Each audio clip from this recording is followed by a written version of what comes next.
Okay. Hi, it's Susan Avello, and this is my Follow Friday series, and I've got a great guest here today. It's Kimberly Roden. Say hello. Hi.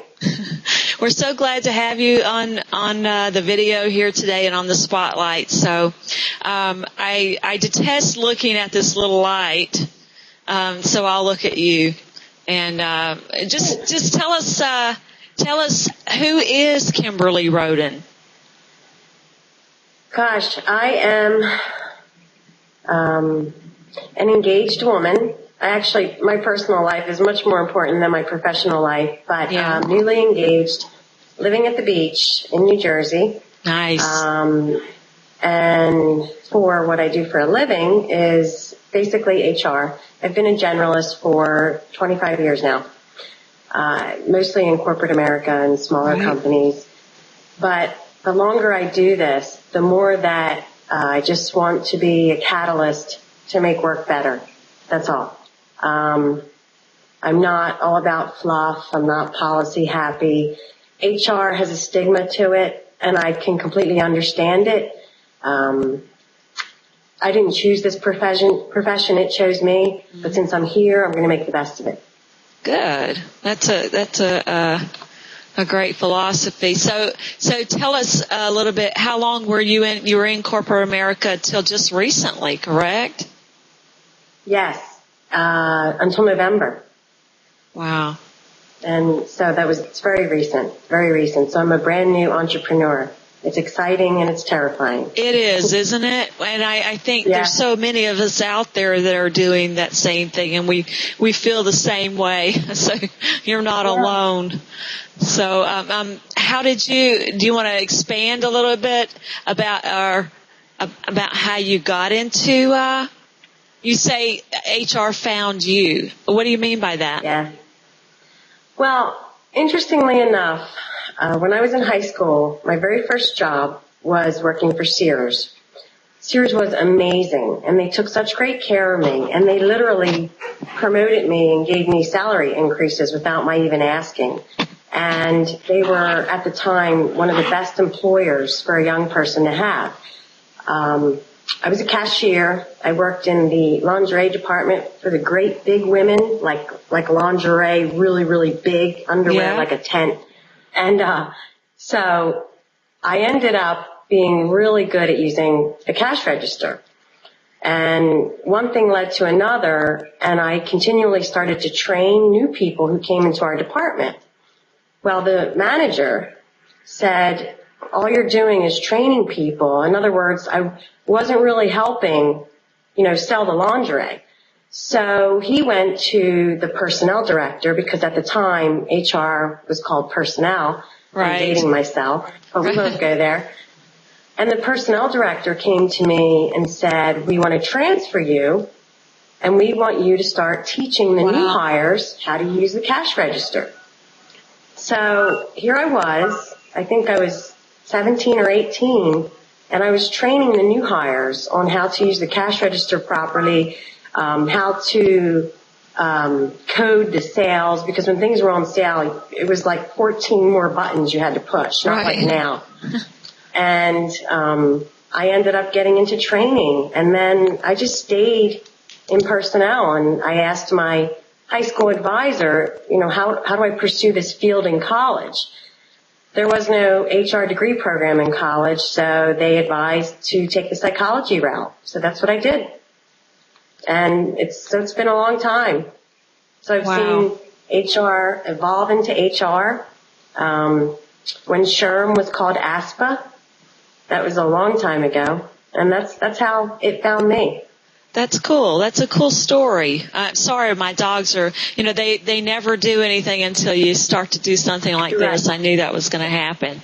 So, that's one of the things you have to put up with from having an office out of your home. So I'm sure you get that. So that's right. And, yep. having to fight for the office. Yes, you're right. We do that. So, what's going on with you. What is it that you're doing? You're in consulting. Who is it that you really would like to help? Who's your target client, I guess is what I'm asking. Definitely, since my entire career has been spent in smaller companies, 300 employees or below, that's what I'm aiming for. Okay. So it's the smaller target market, even startups with maybe 50 employees, and usually they have an office manager doing HR or the CFO doing HR, but even when that happens, it's not done right. Yeah. And a lot of companies just want basic outsourcing, the administrative tasks.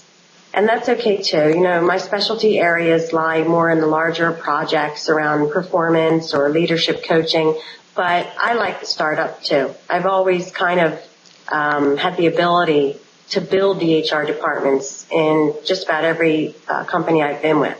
So that's cool. That's what I'm going for. And what's the name of your company? I just came across it on Facebook, and I just have a memory of about 5 seconds, so pardon me. That's okay. It's called Sea Change Advisors. Okay. And that's because I like the name Sea Change. It's very unconventional, and that's my thing, a little unconventional. It was suggested that I name the company after my blog, which is Unconventional HR. But my concern was the title Unconventional HR for a company name might scare away some of the more conventional business leaders out there. Right. It's so important when you're choosing those kinds of things, the name and the logo and all those business things that you have to take care of. To me, those are things that I can't stand doing. I would rather pass those off to someone else to, hey, you handle this for me. But when you work for yourself, you can't do that. You have to do everything, and it really totally stinks. I've been waiting on a logo design, no kidding, for 2 weeks now, and they keep saying, we're going to have it, we're going to have it, we're going to have it. You can't do anything without a logo. I made some generic BS logo just because I needed something out there, but oftentimes that's not the way you want to do it. It just pays to wait for those kinds of things. So, well, you're right, and the education that you get. I mean, try describing, to a creative person what you want even a web header or a logo to look like. It's been a huge education. Yeah. So I'm with you. Yeah. Okay, so let's move on here. I don't want to make this video too long because people won't stay. But so tell us, you live on the beach. I love that because that's something I've always wanted to do. When I was in Alabama, I was only an hour from the beach, so that wasn't exactly where I wanted to be. I'm hoping to, at some point here in the not too distant future, wind up living on the beach because I love it. But so you're living on the beach. What are some of the things that you like to do on your downtime? What are some of your hobbies and those kinds of things? I fish. I love to fish. It's so relaxing to me. That's relaxing. Cool. And it's fun, mostly for striped bass, but we fish in the summer too for whatever we can catch. Love to cook. Nice. Love to make vodka drinks on weekends. Yeah, if I drank during the week, I'd be 500 pounds, so I have to do that on weekends. And during the summer, when my garden's in full bloom, I make pickles and salsa. I can. So. How cool is that? Now, see, that's not something that we would know about you. That's pretty cool. And my pickles are a hit. Everybody loves them. You've got great pickles. Yep. That's awesome. I do.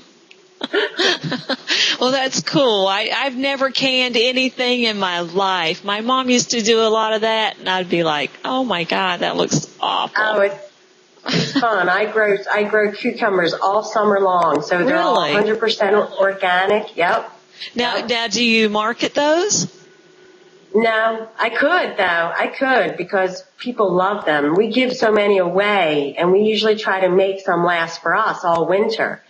But I think we only have one jar left, and every weekend I can, pretty much all weekend. So that is so cool. huge garden of cucumbers. So. Well, please post a photo of it somewhere on Facebook or somewhere when you get a jar ready. I will. Do you have like your own special label you've made? No, and I was thinking of that too. That would be so cool. That would be really cool. They're so good. They're good. Now I want a pickle. So if you could do or be anything, what would that look like? Are you, or is that you right now? You're doing what you want, or I mean, like Chris said he would wish he could be Spider-Man. When I asked him that honestly, question.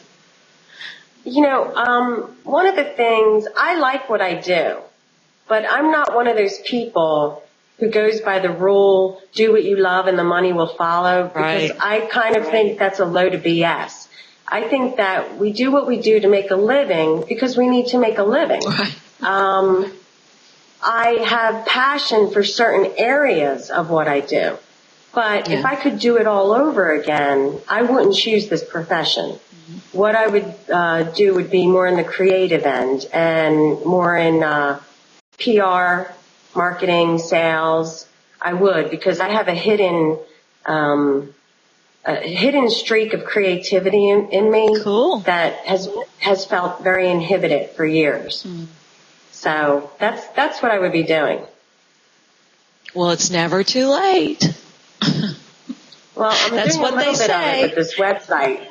Oh, I know. But, after 25 years of one occupation, I'm already getting a dose of sales and marketing that's making my head pound every night. So starting over, utterly too painful. Yeah, I agree. So tell us where folks can connect with you. I know you have a new Facebook page for your company. And I do. Where else? Twitter? You're on Twitter. You're on LinkedIn, of course. I'm on Twitter. It's Kimberly_Roden. I'm on LinkedIn, obviously same name. The company name is SeaChangeAdvisors.com. You can find me there.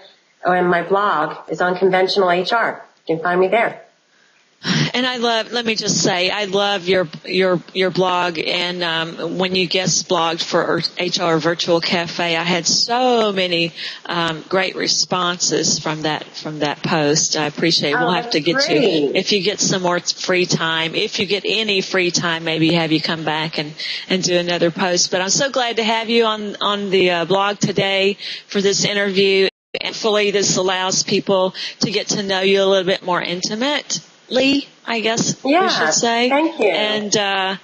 And thank you so much. I'm excited about what you're going into in the next chapter of your life, and we applaud you for Thank you, your entrepreneurship.